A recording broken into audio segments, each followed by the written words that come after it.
आपकी जर्नी की शुरुआत कैसे हुई? कैसे आपके दिमाग में ये आया कि मुझे एक अलग फील्ड चुनना है? When I gave my first attempt in 2018, I wrote the mains and I couldn't able to make it. मैंने completely सोच लिया था कि मैं इसको छोड़ दूंगी, मैं प्रिपरेशन नहीं करूंगी. तो इनफैक्ट ये मेरी रिक्वेस्ट है to all the youngsters, please set your career, focus on your goals. हर थर्सडे को हम थाना दिवस कर रहे हैं. वो किस लिए कर रहे हैं? वो इसीलिए कर रहे हैं सो दैट अगर किसी मेल और फीमेल को कोई भी प्रॉब्लम है, किसी बच्चे को कोई भी प्रॉब्लम है, दे can approach us, they can approach any police officer at any level.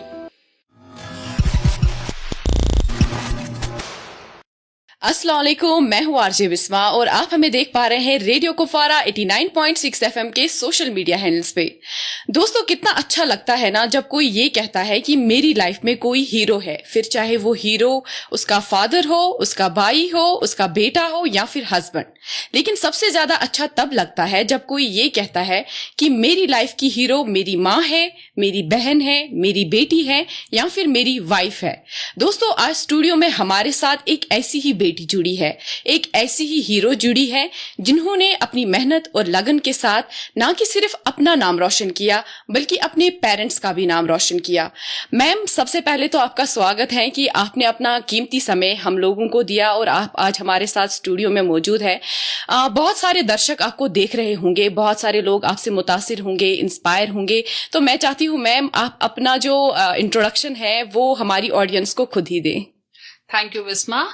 My name is Goldie Sharma. I am a probationary DSP and I'm doing my probation in District Kupwara. Yes, ma'am. So I'm here from around 2 months. Okay ma'am, बहुत अच्छा लग रहा है कि आप यहाँ पे आज हमारे साथ हैं. मैम, सबसे पहले मैं आपसे यही जानने की कोशिश करूंगी कि बहुत सारे पेरेंट्स ऐसे होते हैं जो ये कहते हैं कि मेरी बेटी बड़ी होकर डॉक्टर बनेगी, इंजीनियर बनेगी या टीचर बनेगी.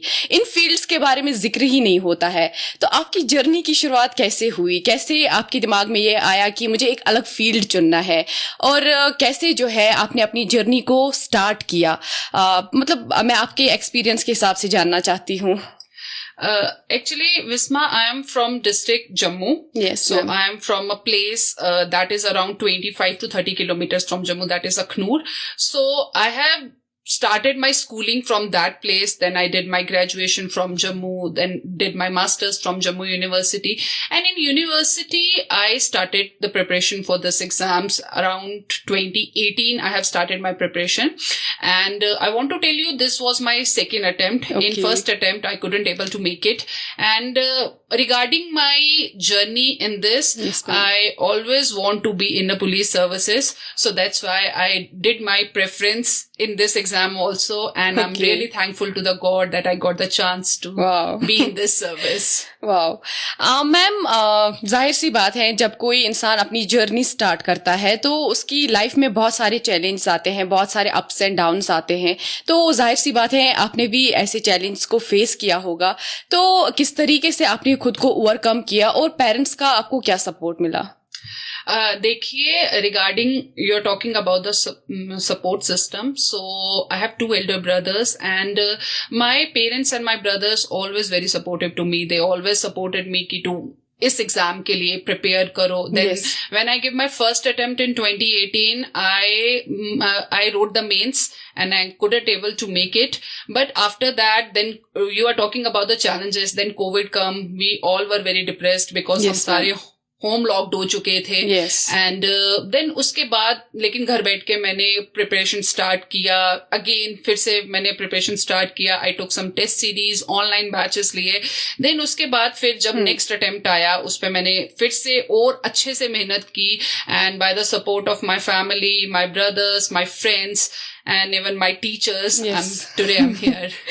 मतलब ना मुझे भी बहुत ज्यादा फख्र हो रहा है कि लड़कियां जो हैं वो हर फील्ड में आगे जा रही है, अपना नाम बना रही है. मैम, एक सवाल आपसे पूछना चाहूंगी. हम लोग वुमेन एम्पावरमेंट की बात करते हैं, हम लोग इक्वालिटी की बात करते हैं, लेकिन आज भी कहीं ऐसी महिलाएं हैं, आज भी कहीं ऐसी लड़कियां हैं जो ये कहती हैं कि हम सेफ फील नहीं करते हैं. अपने ही घरों में हम लोग सेफ फील नहीं करते हैं, पब्लिक प्लेसेस में हम खुद को सेफ फील नहीं करते करते हैं। तो ऐसी इस पे आप क्या बोलना चाहेंगे? देखिए, आपने बात की कहीं जैसे विमेन सेफ फील नहीं कर रही हैं अपने घरों पे, तो I think this thing starts from the home. Yes.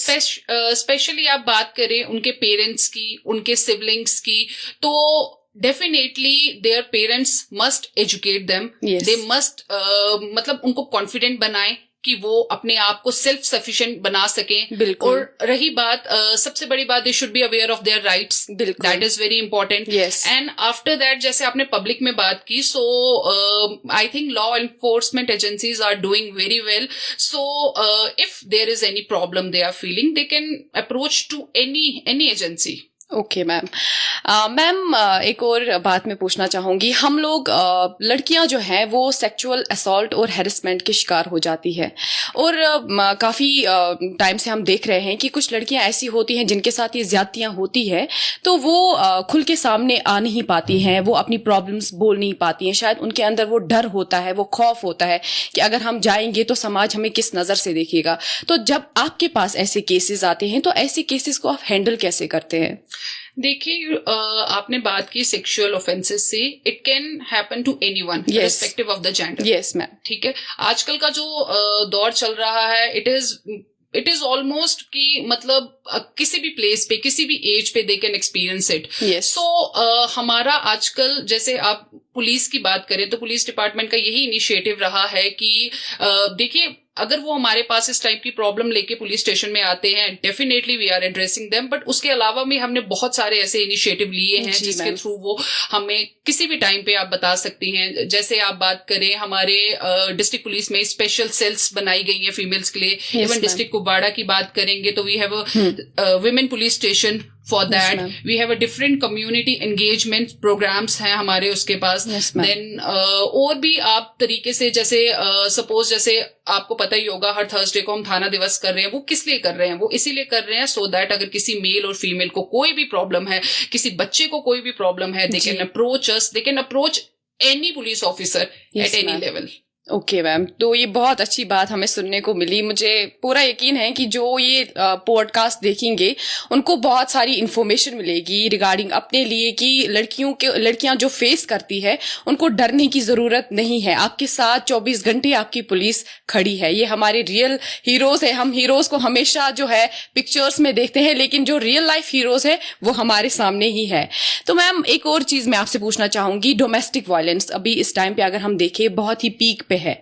बहुत सारे ऐसे केसेस हमें देखने को मिलते हैं जहां पे लड़कियां बहुत ज्यादा सफर करती हैं, स्पेशली जब वो उनकी शादी हो जाती हैं। तो कई बार हमने ये भी देखा है कि लड़कियां जो है डिप्रेशन में आके, स्ट्रेस में आके अपने आप को मार देती हैं, या फिर ऐसे हादसे भी आजकल हम देखते हैं कि जहां उनकी शादी हो गई होती है वो लोग उनको मार देते हैं, फिर ऐसे ही चोरी छुपे उनको दफन भी कर देते हैं, पुलिस को कानो कान खबर भी नहीं होती है। तो आप इस सिचुएशन में जब आपको पता चल जाता है कि ऐसा कहीं पे केस हुआ है, तो आप उस विक्टिम को इंसाफ दिलाने में कितने हद तक कामयाब हो जाते हैं? देखिए, इसमें मैं अपने न्यू क्रिमिनल लॉस का जिक्र करना चाहूंगी, and they are very supportive towards the women. आप बात करें, जैसे आपने बोला कि विमेन के साथ डोमेस्टिक वायलेंस या कुछ इस तरीके से हो रहा है, हमारे जितने भी कम्युनिटी एंगेजमेंट प्रोग्राम्स होते हैं, हमारा उसमें यही इनिशिएटिव रहता है कि हम लोगों को ज्यादा से ज्यादा information they towards their right. जैसे अगर कोई फीमेल है, वो नहीं अप्रोच कर पा रही है पुलिस स्टेशन में, तो शी हैज द उसको वो EFIR पे जा सकती है, जिससे आप मानेंगे कि व्हाट्सएप से भी आप FIR दर्ज करा सकते हैं। आप 0 FIR करा सकते हैं। और वैसे भी जैसे आपने बोला कि किसी फीमेल के साथ कुछ गलत होता है, तो न्यू लॉज के अंडर बहुत सारी विक्टिम रिहेबिलिटेशन स्कीम्स हैं जिसके थ्रू उनको बेनिफिट दिया जाता है। तो इसके अलावा जैसे मैंने आपको पहले ही मेंशन किया, we have special desk, then we have women police station. So police की तरफ से पूरी कोशिश रहेगी, इवन कि ऐसा इस डायरेक्शन में बहुत सारा काम भी किया जा रहा है कि फीमेल्स को ज्यादा से ज्यादा सेफ फील कराया जाए, बिल्कुल, home as well as public places. Okay ma'am, तो अच्छा लग रहा है कि लड़कियों के लिए इतना कुछ हो रहा है। मैम सबसे एक इम्पॉर्टेंट सवाल जो मेरे मन में है एज ए मतलब गर्ल, मैं भी आपसे ये पूछना चाहती हूँ ब्लैकमेलिंग के बारे में। आजकल ब्लैकमेलिंग की शिकार सिर्फ लड़कियां नहीं हो रही है, लड़के भी हो रहे हैं। तो इसकी शुरुआत कैसे होती है, कैसे एक पर्सन के, एक ब्लैकमेलर के दिमाग में ये आता है कि मैं इस इंसान को ब्लैकमेल कर सकता हूँ या कर सकती हूँ, और वो बहुत हद तक उसमें कामयाब भी हो जाते हैं। क्या हम ये कह सकते हैं कि उस ब्लैकमेलर को ऑलरेडी पता होता है कि सामने वाले की कमजोरी क्या है, तब जाके वो उसमें कामयाब हो जाता है? और ऐसे क्या कानून बने हैं इसके लिए? देखिए, जैसे आपने ब्लैकमेलिंग की बात की, तो ब्लैकमेलिंग में क्या रहता है कि सपोज जैसे आपने वीकनेस की बात भी की यस है, मैम। तो आजकल सोशल मीडिया बहुत ज्यादा Yes. है, तो आप देखिए कि इसमें भी हम बहुत अच्छे स्टेप्स ले रहे हैं जी इनफैक्ट, बट इसमें सबसे ज्यादा इंपॉर्टेंट रहेगा हमें पेरेंट्स का सपोर्ट, बिल्कुल। कि जिस बच्चे के साथ ब्लैकमेलिंग में कुछ भी गलत हो रहा है, जी, मतलब आपका बच्चा इतना ओपन होना चाहिए कि वो अपने माता पिता को सब कुछ बोल बताए सके, कि बिल्कुल मेरे साथ ऐसा हो रहा है, बिल्कुल। या मुझे स्टॉक किया जा रहा है, या Yes. साइबर बुलिंग हो रही है। जी, तो उसके बाद जो वो बच्चा है शुड बी कॉन्फिडेंट इनफ कि वो ये बात अपने दोस्तों के साथ शेयर करे, अपने बिल्कुल। टीचर्स के साथ शेयर करे कि Yes, मेरे ma'am. साथ ऐसा ऐसा हो रहा है कि तो ब्लैकमेलिंग वाली, जैसे आपने इसको बोला, इसके लिए हमें पूरा कोलैबोरेटिव एफर्ट लेने की बिल्कुल। जरूरत है बाय जी, the ma'am. Parents, friends, teachers. Then comes the role of the law enforcement agencies. Okay. And police is already बहुत सारे हम प्रोग्राम्स चला रहे हैं। पिछले जी। दिनों भी हमने डिस्ट्रिक्ट सोशल वेलफेयर डिपार्टमेंट में भी अपना एक प्रोग्राम चलाया था, जिसके अंडर हमने न्यू लॉज के बारे में उनको बताया है, जिसमें नए प्रोविजंस आए हैं जी, रिगार्डिंग अगर किसी को साइबर स्टॉक कोई कर रहा है, साइबर बुलिंग के लिए बहुत स्ट्रिंजेंट मेजर्स आ चुके हैं, जिसके थ्रू हम इस चीज को कर्व कर रहे हैं। बिल्कुल। तो मतलब कहने की बात यह है कि पुलिस इन चीजों को अच्छे से देख रही है और बहुत हद तक Yes. इसमें कामयाब भी हो रहे हैं इन ऐसे लोगों को पकड़ने में। तो मैम, आजकल के जो बच्चे हैं, मैं आपसे ये सवाल पूछना चाहूंगी, मेरे दिमाग में था। तो आजकल के बच्चे जो है वो तालीम से ज्यादा मोबाइल फोन्स को इस्तेमाल कर रहे हैं, गेमिंग देख रहे हैं। यहाँ तक कि हम आजकल ये भी देखते हैं कि मोबाइल फोन्स को इस तरीके से उन्होंने इस्तेमाल किया है, इस तरीके से वो गलत फायदा उठा रहे हैं कि वो उस मोबाइल फोन में जो भी देखते हैं वो उसको रियल लाइफ में इम्प्लीमेंट भी कर रहे हैं। बहुत सारे ऐसे केसेस आए होंगे जहाँ पे हमने सुना होगा कि इस बच्चे ने ये किया दूसरे बच्चे के साथ, या फिर बच्चे जो है वो ड्रग्स और स्मगलिंग में इन्वॉल्व हो रहे हैं। तो कहीं ना कहीं मुझे ऐसा लगता है कि पेरेंट्स को भी इसमें एक अहम रोल अदा करने की जरूरत है। अगर वो अपने बच्चों को नहीं देखेंगे तो कहीं ना कहीं जो है ये सिचुएशन जो है खराब हो सकती है। तो आपका इसके बारे में क्या सोचना है? देखिए, इसमें सबसे ज्यादा इम्पोर्टेंट, जैसे आपने खुद ही मेंशन किया, कि पेरेंटल सपोर्ट आता Yes. है। अगर सपोज आपका बच्चा टीन एज में है, या फिर आपका बच्चा, आपने अपने बच्चे को मोबाइल दे रखा है, जी। तो आप इंश्योर करें कि आपका बच्चा जो है वो मोबाइल पे कितने देर बैठ रहा है, क्या वो एजुकेशनल पर्पस के लिए फोन यूज कर रहा है या किसी और के लिए। पेरेंट्स को ये इंश्योर करना चाहिए कि उनका बच्चा ज्यादा से ज्यादा गेमिंग ऐप पे इन्वॉल्व नहीं है। आजकल साइबर फ्रॉड बहुत ज्यादा चल रहे हैं, बहुत ज्यादा। बच्चा रात को लेट नाइट सो रहा है, फोन पे बहुत ज्यादा लग रहा है, अनयूजुअल बिहेवियर शो कर रहा है। तो इस चीज का ध्यान पेरेंट्स को डेफिनेटली रखना पड़ेगा। जी मैम। और आपने बात की ड्रग्स की, हम नहीं चाहेंगे किसी के बच्चे के साथ ऐसा हो। अगर सपोज किसी के बच्चे के साथ ऐसा ड्रग्स के केस में हो रहा है, तो पेरेंट्स को इंश्योर करना है कि they should consult a good doctor, और अच्छे काउंसलिंग सेंटर में जाएं, रिहैब के लिए जाएं, रादर देन बुकिंग। मैं कहती हूँ कि इन मैकेनिज्म्स पे अगर हम वर्क करेंगे तो it will be more fruitful. Then after the comes the roles of police. Police is always there to cut this evils in the society. Yes, बिल्कुल। Okay ma'am. मैम, आपने लाइफ में बहुत कुछ एक्सपीरियंस किया होगा, आपकी जर्नी बहुत amazing रही होगी। कोई ऐसा एक्सपीरियंस जो आपकी लाइफ में अभी तक आपके साथ जुड़ा हुआ है, जब भी आप कुछ करते हो तो आपको वो एक्सपीरियंस याद आ जाता है? रिगार्डिंग एक्सपीरियंस, ऐसे एक्सपीरियंसेस तो बहुत है। Yes. लेकिन I remember the one of the experience of my second elder brother. Actually what happened when I give my first attempt, I was mains out at that time and I was completely broken. So मेरे को था, I was lay down on the bed for whole day. So he came to me and he asked me कि क्या मतलब उसको नहीं पता था कि मुझे रिजल्ट में नहीं हुआ है ये सिलेक्शन। तो उसने मुझे पूछा कि क्या हुआ, कि ऐसा करके कुछ। तो देन मैंने उसको बताया कि इस तरीके से। फिर उस टाइम पे उसने मुझे बोला कि लुक, देखो ये एक ऐसी जर्नी है जिसमें आपको अगर इन केस नहीं भी आपको मतलब सक्सेस मिलती है, तो भी आपको आगे चलना है, बिल्कुल, तो भी आपको आगे बढ़ना है. You should not be stop. क्योंकि उस अटेम्प्ट के बाद मैंने सोच लिया हुआ था कि अब मैं अपनी लाइन चेंज कर लूंगी. तो वैसे भी मतलब कुछ प्रेडिक्टेबल नहीं है ये, तो मैंने कंप्लीटली सोच लिया था कि मैं इसको छोड़ दूंगी, मैं प्रिपरेशन नहीं करूंगी. But he that time I still remember he motivated me a lot. And फिर उसके बाद ही मैंने नेक्स्ट अटेम्प्ट दिया.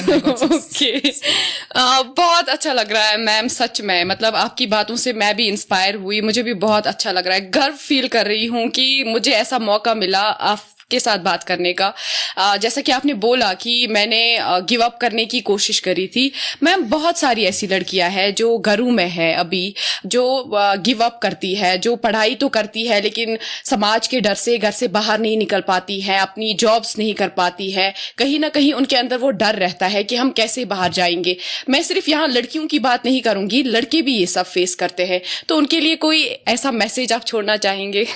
देखिए, मेरी रिक्वेस्ट है टू ऑल कि अगर आप किसी चीज को लेकर शाई हैं, कॉन्फिडेंट नहीं फील कर रहे हैं, जी मैम, तो मेरा रिक्वेस्ट है उनके पेरेंट्स से, उनके टीचर्स से कि सबसे पहले वो सपोर्ट करें अपने बच्चे के ड्रीम को. Yes ma'am. क्योंकि आज आप देख सकते हैं हमारे पास बहुत ज्यादा एग्जांपल्स हैं, हर एक फील्ड में सक्सेसफुल होने के बहुत ज्यादा चांसेस हैं. तो आप उन शाइनेस और हेजिटेशन क्यों आती है? जब उनको लगता है कि कोई उनकी बात नहीं समझ पा रहा है, बिल्कुल, कोई उनके ड्रीम्स को समझ ही नहीं पा रहा है. तो इसमें इस एज पे सबसे इम्पोर्टेंट रोल पेरेंट्स का ही होता है कि वो अपने बच्चों को समझे, उनको समझे, उनका जो मेंटल होराइजन है उसको ब्रॉड करें, उनके कैनवास को ब्रॉड करें कि सो दैट वो अपने आप को सेल्फ सफिशिएंट बना सके. और देखिए, अगर आप किसी तरीके से अगर वो अपने ड्रीम्स को परस्यू करते हैं तो वो सोसाइटी के लिए भी एक एसेट बनेंगे, वो एक प्रोडक्टिव मेंबर रहेंगे सोसाइटी का.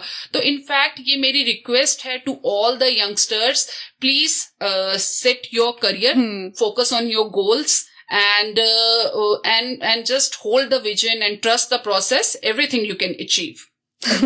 Thank you very much ma'am, यहाँ पे आने के लिए, हमें अपना समय देने के लिए, और बहुत अच्छी बातें की आपने. मुझे पूरा यकीन है कि जो लोग हमें देख पा रहे होंगे उन तक ये सारी इन्फॉर्मेशन पहुंच जाएंगी. और लास्ट में मैम ने ये भी कहा कि अगर आपको अपने सपनों पे भरोसा है, अगर आपको खुद पे भरोसा है, खासकर पेरेंट्स से इन्होंने रिक्वेस्ट करी कि अपने बच्चों का सपोर्ट करे, उनका साथ दे. हो सकता है कि जो ख्वाब आपने देखे होंगे, आपने पूरे नहीं किए होंगे, आपकी बेटियां आपके लिए पूरी कर पाएंगी. उम्मीद है आप लोगों को हमारा ये पॉडकास्ट जरूर पसंद आएगा.